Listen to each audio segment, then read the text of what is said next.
Peta politik menjelang Pilpres 2024 kian memanas. Manuver politik pun dilakukan dari masing-masing bakal capres. Sebut saja, bakal capres dari Koalisi Perubahan Anies Baswedan bertemu dengan Ketua Majelis Tinggi Partai Demokrat, yaitu Susilo Bambang Yudhoyono.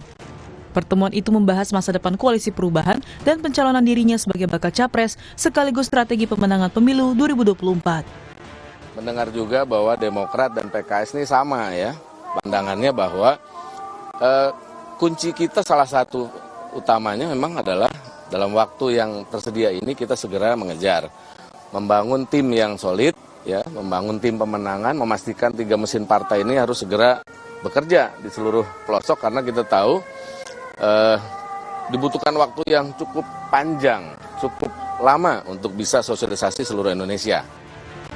Ya, memang hingga kini Anies Baswedan belum menentukan siapa bakal calon wakil presiden. Anies pun menyebut pertemuan dengan SBY tak membahas soal cawapres, melainkan masa depan Koalisi Perubahan. Begitu nanti ada diberitahu. Apakah pertemuan itu membahas itu juga, Pak? Calon-calon yang potensial?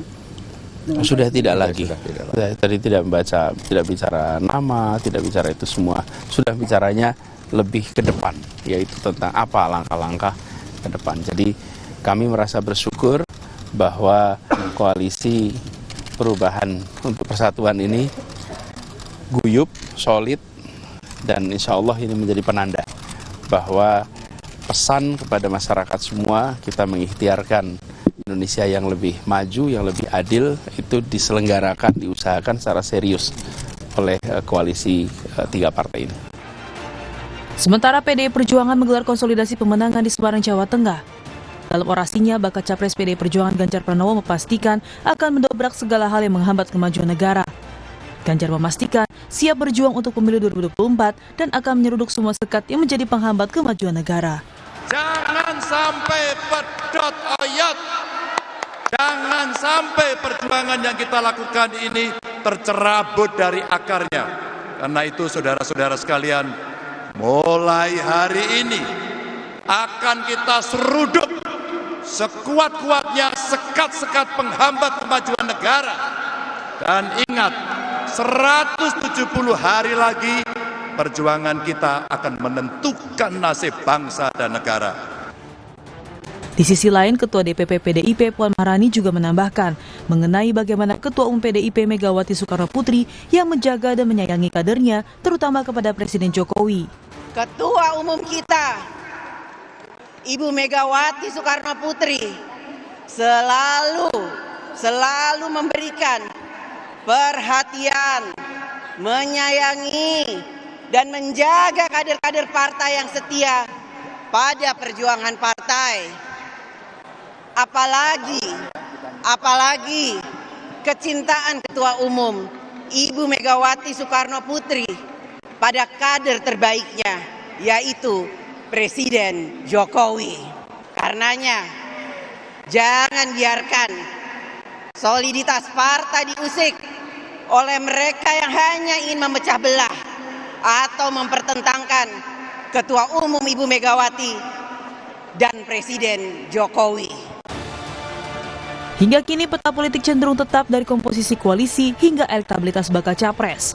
Namun tidak menutup kemungkinan manuver para aktor politik pun tetap terbuka. Tim Liputan, Kompas TV. Saudara, jelang pendaftaran pemilu 2024 pada Oktober mendatang, peta politik kian memanas. Salah satunya adalah pertemuan tim 8 yang dilakukan oleh bakal calon Presiden Anies Baswedan ke Cikeas beberapa waktu lalu, hingga konsolidasi pemenangan Ganjar Pranowo yang dilakukan di Jawa Tengah. Lalu sebenarnya apa saja strategi yang telah disiapkan masing-masing koalisi? Mengingat sejumlah survei elektabilitas para bakal calon presiden bisa dibilang masih dinamis karena belum juga adanya deklarasi siapa yang kira-kira akan jadi pendamping bakal calon presiden sekali ini. Dan bagaimana sebenarnya kekuatan Susilo Bambang Yudhoyono juga Megawati Soekarno Putri untuk kedua bakal calon presiden ini. Kita akan bahas dalam dialog Sapa Indonesia Pagi bersama sejumlah narasumber yang hadir secara daring. Yang pertama ada Kepala Badan Komunikasi Strategis Partai Demokrat, Herzaki Mahendra Putra. Selamat pagi Bang Herzaki, salam sehat. Kemudian juga ada politisi senior PDI Perjuangan, Bang Andreas Hugo Pareira. Selamat pagi Bang Andre. Selamat pagi Valentina, selamat pagi Kang Ujang, Selamat pagi. Dan kemudian ada juga pakar komunikasi politik dari Universitas Al-Azhar Indonesia, ada Ujang Komarudin. Kang Ujang, selamat pagi, terima kasih selalu membantu Sapa Indonesia Pagi di sini. Ya. Iya, langsung saja saya tanya ke Bang Herzaki deh. Mas Anies ini roadshow 3 hari berturut-turut, bahkan sampai Ketua Majelis Tinggi Demokrat SBY ini ikut andil. Nah, apa sih Mas bocorannya yang dibicarain itu apa, Mas Herzaki? Ya, sudah disampaikan sebenarnya sama Mas Anies Baswedan. Pertama yang didiskusikan, yang dibicarakan itu adalah mengenai masa depan koalisi. Ya, karena itu bertemu dengan Pak SP, Pak Surya Paloh, bukan hanya sebagai Ketua Umum setahu kami, tapi juga sebagai Ketua dan Pembina dari Nasdem ya di hari Kamis. Lalu di hari Jumatnya bertemu dengan Ketua Majelis Tinggi Partai Demokrat Pak Susilo Bambang Yudhoyono yang juga Presiden RI ke-6. Nah, kalau di Demokrat ini kan dalam ADART yang tanda tangan, yang menentukan koalisi ini kan adalah Majelis Tinggi Partai. Koalisi calon presiden wakil presiden sesuai dengan ADART adalah Ketua Majelis Tinggi Partai. Lalu kemudian di hari Sabtunya gantian Mas Anies mengunjungi Ketua Majelis Syuro dari PKS, yaitu Ustadz Salim Segaf. Jadi 3 tokoh senior dari partai koalisi perubahan ini yang didatangi Mas Anies satu demi satu, ya tadi satu masa depan koalisi, kedua juga terkait dengan rencana dan strategi pemenangan. Jadi tidak lagi membahas mengenai masalah cawapres ya, sudah jauh melewati itu sebenarnya. Karena kalau misalnya kita saksikan juga kemarin, Mas AHY dan Mas Anies sama-sama datang ke acara wayangnya PKS ya, di DPP PKS, sudah disampaikan juga. Mas AHY kan menyampaikan, sudah mengetahui siapa cawapresnya Mas Anies, tapi yang berhak menyampaikan adalah Mas Anies. Dan untuk masalah waktu deklarasi juga, ya kita tunggu nanti. Yang mengumumkannya nanti ya Mas Anies ya, baca pres. Nah ini kira-kira seperti itu, karena kita kan mesti respon cepat nih. Ya, mesti respon cepat, bagaimanapun sudah tinggal 5 atau 6 minggu lagi ya ke pendaftaran.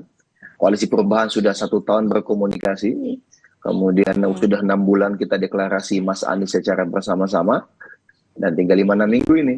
Jadi udah 2/3 perjalanan menuju ke 14 Februari. Nah, di sepertiga perjalanan ini tentu kita harus semakin intens, semakin dekat dan lekat ya. Masyarakat yang dengan perubahan itu begitu banyak, ya kita ingin bagaimana suara-suara ini benar-benar bisa kita perjuangkan. Harapan-harapan rakyat ini bisa kita perjuangkan. Iya, Mas Herzaki tadi kan juga yang disampaikan sama Pak Anies itu ya, bilang kalau memang rentetan pertemuan atau istilahnya roadshow selama 3 hari ini nggak ada bahas soal cawapres. Berarti ini menepis soal isu desakan dari masing-masing anggota partai koalisi berkaitan dengan kok cawapresnya nggak diumum-umumin sih. Berarti itu ya Bang ya? Oh, sudah lewat itu. Kalau itu sudah lewat. Berarti ini bukan menjawab isu desakan karena tidak diumumkannya cawapres dengan segera ya Mas ya? Ya, karena begini, kita kan ingin menang, ya 3 parpol ini ingin menang, ya, kita berkoalisi, punya ide dan semangat serta gagasan yang sama, itu perubahan dan perbaikan untuk Indonesia yang lebih baik, ya. Lalu kita ketemu tokoh yang pastinya adalah Mas Anies Baswedan, makanya 3 partai ini memberikan mandat kepada Mas Anies Baswedan. Nah, dalam perjalanannya kita juga terus mengevaluasi, mempelajari, mencermati gerak langkah teman-teman yang lain ini. Ya, kemudian kita juga mencermati bagaimana aspirasi dan harapan masyarakat. Masyarakat ini inginkan kepastian, gitu kan? Seperti apa nih berlayarnya bertiga ini kan begitu? Seperti apa sosok cawapres memang sempat dibahas? Lalu seperti apa komposisi kedepannya nih pemerintahan ini? Program-programnya seperti apa terutama? Karena bagaimanapun waktu 6 bulan ini kan waktu yang sangat singkat ya. Kalau misalnya Bang Anders kan dengan mudah menyampaikan, ya kita lanjutkan, kan begitu? Apa yang disampaikan oleh Pak Jokowi kan tidak perlu ada perdebatan panjang karena sudah ada program sama 10 tahun terakhir ini yang masih sangat diingat oleh masyarakat ya, sehingga dengan jelas, nah ini akan kita lanjutkan. Tapi kalau pada saat kami yang perubahan ini tentunya kan harus juga menyampaikan ke masyarakat, mau ada perubahan yang mana nih gitu, program-program Bapak Joko Widodo mana nih yang misalnya kita akan lanjutkan dan mana akan kita ubah dan kita perbaiki. Nah ini kan juga mesti diperjelas gitu kepada publik. Nah inilah yang kemudian bagi kami jangan sampai masyarakat itu salah tafsir. Seakan-akan mengubah total katanya, lalu bumi hangus. Itu enggak ada yang kayak gitu-gitu. Tapi yang ingin kita lakukan adalah apa yang menurut kita masih perlu diubah dan diperbaiki, yang bisa lebih memberikan manfaat kepada masyarakat. Nah itulah yang akan kita lakukan gitu. Nah di dalam situ juga kita pertemuan bertiga ini bagaimanapun kan kita ingin harapan masyarakat lagi bisa semakin teryakinkan. Kita juga lihat situasi terkini nih. survei Kompas misalnya kan kemarin ya meletakkan Mas Anies di posisi ketiga. Tentu ini kita cermati betul, kita pelajari betul ya. Apa nih evaluasi yang harus kita lakukan agar kita bisa lebih optimal ya menjawab harapan masyarakat akan hadirnya perubahan ke depan. Iya. Gitu, Pak. Ini juga berarti yang menjadi bahasan adalah strategi pemenangan. Ada bekal yang dibawa dari Mas Anies, dari Pak SBY gitu ya. Nah ini gimana? Saya juga mau tanya ke Bang Andreas. Bang Andreas, di kubu Koalisi Perubahan, ini kemarin di hari Jumat di waktu yang sama, itu Pak Anies ketemu Pak SBY. Kemudian di hari yang Jumat juga ada acara apel siaga di Jawa Tengah gitu. Nah ini gimana nih? Ada juga yang disampaikan dari Bu Mega rupanya ini dalam strategi pemenangan jelang Pilpres nanti. Ya, kalau acara itu hari Jumat, itu karena hari Jumat itu pasti banyak orang yang berkegiatan deh, termasuk di sini ya Mas Anies juga Mas Ganjar dengan PDI Perjuangan di Jawa Tengah tentunya. Tapi betul tadi apa yang disampaikan oleh Bung Hersaki juga bahwa ya hari-hari ini memang adalah hari-hari konsolidasi, terutama di dalam partai dan partai-partai yang berkelompok untuk melakukan kerjasama, juga tentunya mempersiapkan platform politik yang akan menjadi bahan kampanye, bahan yang akan disampaikan oleh Presiden pada masa-masa yang akan datang, ya terutama di dalam masa-masa kampanye nanti gitu. Nah, sehingga dengan demikian ya kita tidak hanya misalnya di PDI Perjuangan, meskipun katakanlah bahwa PDI Perjuangan dengan Mas Ganjar melanjutkan pemerintahan Pak Jokowi, tapi lebih penting dari itu adalah apa konsep-konsep dasar yang menjadi platform politik yang perlu disampaikan kepada publik, bahwa yang dimaksudkan dengan melanjutkan itu apa poin-poinnya. Saya kira disitulah hal-hal hari-hari ini yang perlu dipersiapkan. Kenapa? Karena bagaimanapun masyarakat perlu tahu, gitu. Masyarakat perlu tahu, dan sehingga kemudian juga politik ke depan yang berkaitan dengan kontestasi Pilpres ini tidak hanya sekedar diwarnai oleh gimmick-gimmick politik yang kemudian ya bisa jadi mendistorsi berbagai informasi yang dimunculkan ke publik. Karena gejala ini kita lihat sudah mulai terjadi, sehingga kemudian ini juga tentu bukan hal yang baik untuk pendidikan politik untuk masyarakat. Karena kita berharap juga dari kontestasi Pilpres ini masyarakat dilibatkan dan berpartisipasi dengan memahami pilihan-pilihan yang mereka lakukan. Dan kami yakin tentu ya Mas Ganjar di sini punya kesiapan, juga Mas Ganjar punya keyakinan dan punya program-program kerja yang dimaksudkan dengan melanjutkan pemerintahan Pak Jokowi dengan poin-poin apa yang akan disampaikan pada publik. Iya, Bang Andreas, ini kan memang kalau melihat daripada proses pendaftaran capres-cawapres yang bentar lagi nih, tinggal 1,5 bulan ini, dari pilihan nama yang kemudian juga katanya keputusan bakal ada di tangan Bu Mega, ini seperti apa, Bang Andreas? Karena kan kalau melihat beberapa survei yang terjadi, ini angka dari survei masing-masing yang dimiliki oleh bakal calon presiden ini masih kompetitif gitu. Nah ini gimana nih? Karena bisa dibilang bahwa calon wakil presiden ini adalah penentu kemenangan. Ya, calon wakil presiden ketika diputuskan secara tepat tentu akan menjadi kalau saya melihat ini bisa menjadi game changer. Bisa, artinya bisa ya, bisa tidak gitu. Tergantung bagaimana figur yang diputuskan tersebut gitu. Tentu di situ salah satu hal yang perlu diperhatikan adalah elektabilitas, meskipun bukan satu-satunya tentunya. Karena partai di sini tentu kontestan dalam hal ini Mas Ganjar, dia di belakangnya tentu PDI Perjuangan dan partai-partai P3, teman-teman Hanura, Perindo yang mendukung PDI Perjuangan, mendukung Mas Ganjar. Tentu kita akan secara bersama memberikan masukan-masukan tentunya. Dalam hal ini bagaimana efektivitas daripada calon wakil presiden yang akan mendampingi itu menjadi elektoral untuk kepentingan kontestasi. Dan di situ tentu ya faktor elektabilitas tentu menjadi perhatian, tapi kita tahu bahwa elektabilitas itu sangat dinamis di dalam perjalanan waktu nanti. Tetapi ada faktor-faktor konstan lain yang juga harus menjadi pertimbangan, sehingga dengan demikian dinamika itu bisa menjadi sesuatu yang ke depan secara elektoral bisa lebih diukur untuk menjadi ya kita tidak memastikan, tapi ukuran untuk kemenangan nanti gitu. Ya, saya juga mau menanyakan kepada Kang Ujang. Kang Ujang melihat sejumlah pertemuan-pertemuan yang terjadi 3 hari ke belakang atau ya 4 hari 5 hari ke belakang inilah antara dua kubu yang sangat terlihat ini adalah PDIP dan juga dari Koalisi Perubahan. Apa yang Kang Ujang lihat di sini? Apakah memang sudah terlihat semakin panas antar dari konstelasi di dua kubu ini, Kang Ujang? Ya, menarik ya Mbak Valentina. Bagaimana misalkan beberapa waktu yang lalu PDIP memunculkan nama AHY dulu ya sebagai calon wakil presiden ketika itu, Mbak Puan menarik-narik. Dan terakhir sebelum pertemuan Pak Anies dengan petinggi 3 partai Koalisi Perubahan ya, Pak Surya Paloh, Pak SBY dan Pak Ustadz Salim Segaf Al-Jufri, itu PDIP katakanlah membuat wacananya yaitu adalah bagaimana memasangkan Anies dengan, mohon maaf ya, Ganjar dengan Pak Anies. Nah itu yang membuat ada tarikan-tarikan, ada respon-respon cepat dari Koalisi Perubahan, dan direspon pula oleh Pak Anies dan tim 8 ya, yang tadi bertemu dengan para tokoh, para petinggi ketiga partai di Koalisi Perubahan untuk Persatuan.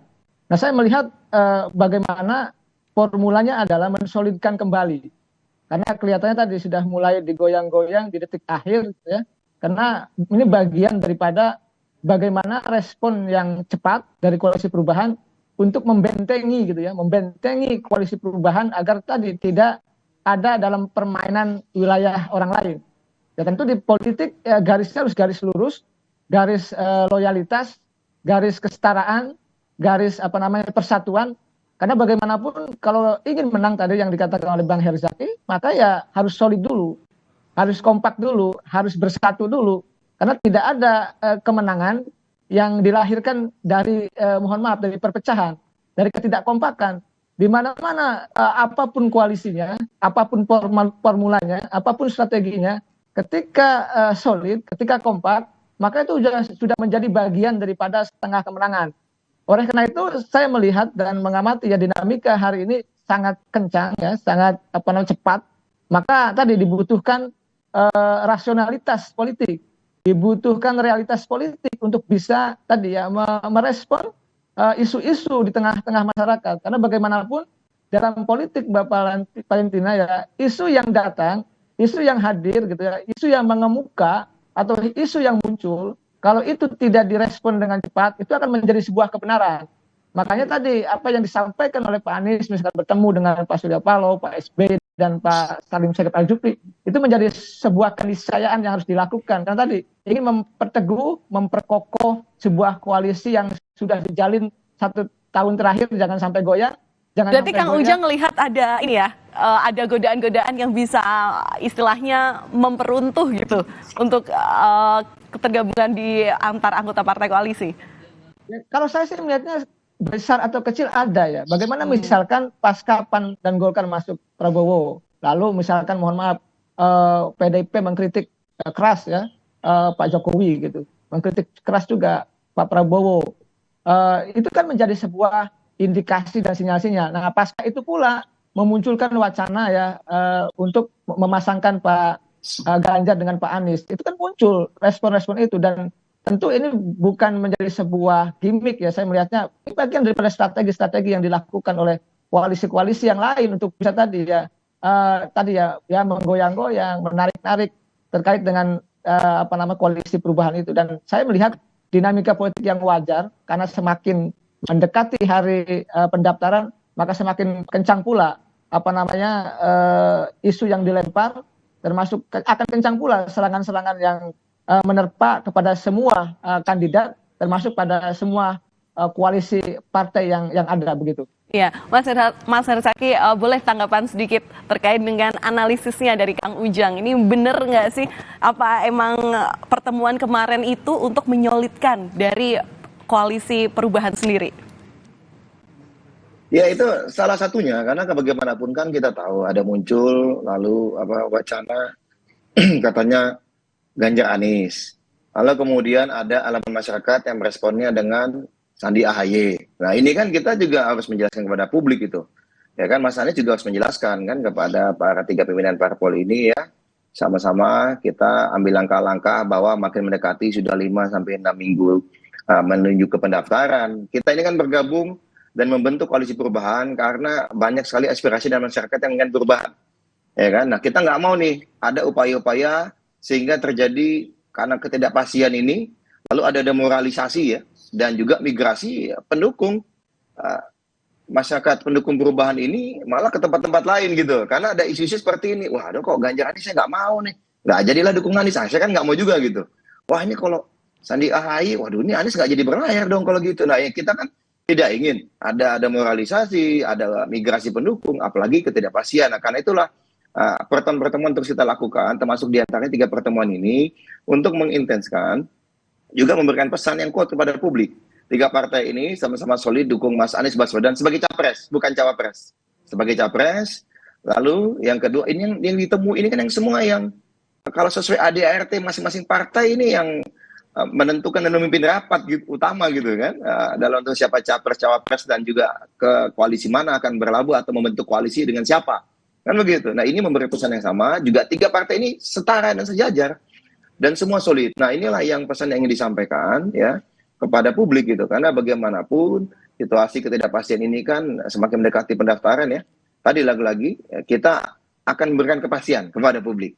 Nah ini kita akan memberikan jawaban kepada publik diantaranya melalui pertemuan ini, dan juga akan ada langkah-langkah ke depannya sehingga publik yang perubahan tadi, oh iya ini berarti Mas Anies berlayar, 3 partai ini solid dan kita siap berjuang bersama-sama untuk memenangkan kontestasi Pilpres 2024 ini untuk menjadikan Indonesia lebih baik. Siap bertarunglah dengan jagoannya Bang Andreas ini kan Bang Andreas sudah sangat siap dan kuat ini kan, Mas Ganjar dan teman-teman PDIP. Nah kita mau nih teman-teman PDIP punya lawan tanding ya, lawan tanding yang sejajar ya Bang ya, yang berimbang gitu. Jadi masyarakat juga punya opsi-opsi. Nah, inilah putra-putri terbaik yang akan bertarung menjadi calon pemimpin nasional ke depannya. Nah, ini kan sungguh indah nanti pertarungannya. Baik, karena tokoh-tokoh terbaik yang akan bertarung. Iya, yang juga jadi pertanyaan ini juga bagaimana kemudian strategi pemenangan dari PDIP, apalagi kemarin dalam sambutannya Mbak Puan gitu ya. Ini bilang kalau ada pihak-pihak yang berusaha memecah belah dari soliditas PDIP sendiri. Nah, sementara Bang Andre dengan PDIP sudah siap bertarungkah dengan tadi yang disampaikan oleh Mas Herzaki? Nanti kita jawab di segmen selanjutnya. Tetap bersama kami hanya di Sapa Indonesia Pagi.